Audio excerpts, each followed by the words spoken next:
இன்றைய தலைப்புச் செய்திகள். தேர்தல் களத்தில் அதிரடி, ஓட்டுநர்களின் ஆதரவை திரட்டும் கூடலூர் தியாகராஜன். பாரத் மோட்டார் மக்கள் கட்சியின் அதிரடி பரப்புரைகள் குறித்த கூடுதல் தகவல்களை இப்பொழுது பார்க்கலாம்.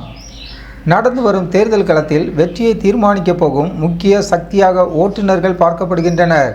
இந்நிலையில் பாரத் மோட்டார் மக்கள் கட்சியின் நட்சத்திர வேட்பாளர் திரு கூடலூர் தியாகராஜன் அவர்கள் தனது தேர்தல் பிரச்சாரத்தை மிகவும் வித்தியாசமான முறையில் முன்னெடுத்து வருகிறார். கூடலூர் தொகுதியில் போட்டியிடும் இவர் அந்த பகுதியில் உள்ள அனைத்து வாகன ஓட்டுநர்கள் கூட்டமைப்பின் ஆதரவை பெறுவதற்காக நேரடியாக களத்தில் இறங்கியுள்ளார்.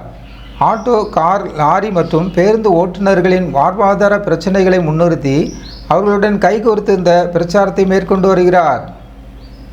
ஓட்டுநர்களின் நலன் மற்றும் பாதுகாப்பு குறித்த வாக்குறுதிகள். கூட்டமைப்பு உறுப்பினர்களுடன் இணைந்து வீடு வீடாக சென்று வாக்கு சேகரிப்பு.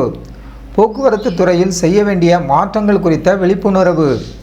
இந்த தேர்தலில் ஓட்டுநர்களின் வாக்குகள் ஒரு மிகப்பெரிய திருப்புமுனையை ஏற்படுத்தும் என எதிர்பார்க்கப்படுகிறது. வேட்பாளர் தியாகராஜனின் இந்த பாணியிலான பிரச்சாரம் தொகுதி மக்களிடையே பெரும் வரவேற்பை பெற்று வருகிறது. மக்களின் ஆதரவை வாக்குகளாக மாற்றி வெற்றி கனியை பறிப்பாரா தியாகராஜன்? பொறுத்திருந்து பார்ப்போம். ஜனநாயகம் டிவி சேனலுக்கு புதியவராக இருந்தால் ஜனநாயகம் டிவி சேனலை சப்ஸ்கிரைப் பண்ணுங்கள்.